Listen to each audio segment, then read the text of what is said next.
The book of Leviticus transports us to a mysterious and sacred setting where God's presence manifests itself among the people of Israel.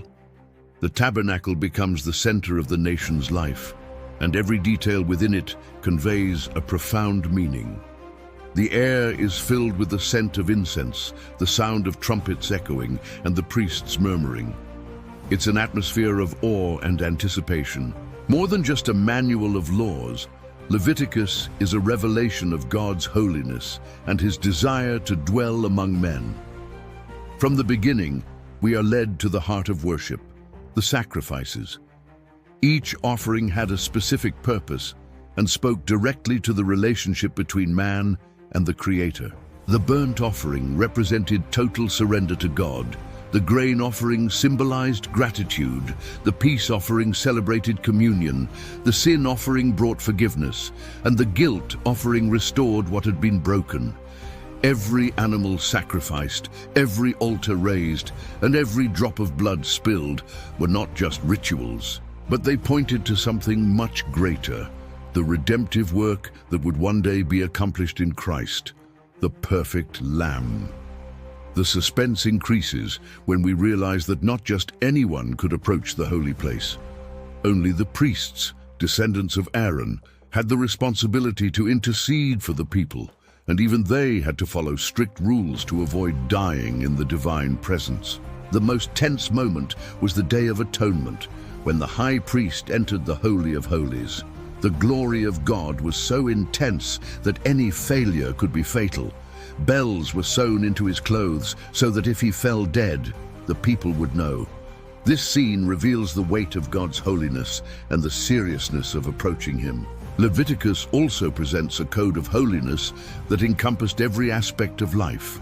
Nothing was left out. Food, physical purity, health, sexuality, behavior, and even the way of relating to others. The Lord made it clear that being holy was not just participating in rituals, but reflecting his presence in all areas of life. Each commandment taught that the people were to be different from the surrounding nations, set apart to live according to God's will. The book also brings moments of great impact, such as the story of Nadab and Abihu, sons of Aaron, who dared to offer strange fire before the Lord and were immediately consumed.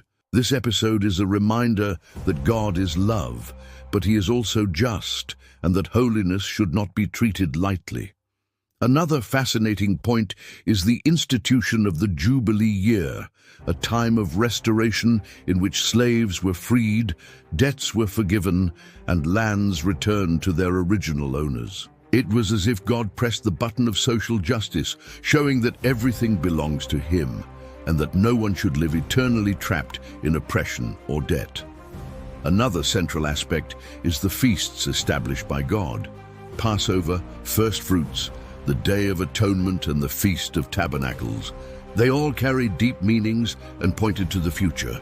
Each feast was a shadow of what was to come in Christ. The Passover pointed to the sacrifice of the Lamb, the first fruits to the resurrection, the Day of Atonement to the redemptive work, and the Tabernacles to God's eternal dwelling with his people. Thus, Leviticus, even with its details and laws, is a prophetic book full of signs and hidden messages. In the end, we realize that Leviticus is more than just a book of ancient rules. It reveals God's character, his holiness, his justice, and his desire to restore humanity. He teaches us that sin has a high price, but that the Lord has prepared a way of forgiveness and reconciliation. The call to holiness that echoes in Leviticus remains relevant today. Be holy because I am holy. This call is not just for the Israelites in the wilderness, but for all of us today. Leviticus invites us to be living temples, to reflect the glory of God in every action, and to understand that we were bought with a price. He is a reminder that life with God demands reverence, obedience, and holiness. But he also shows us that mercy and forgiveness are always available. This book, which many consider challenging, is actually a work filled with mystery, suspense, and revelations that lead us directly to Jesus Christ. He is the way, the truth, and the life.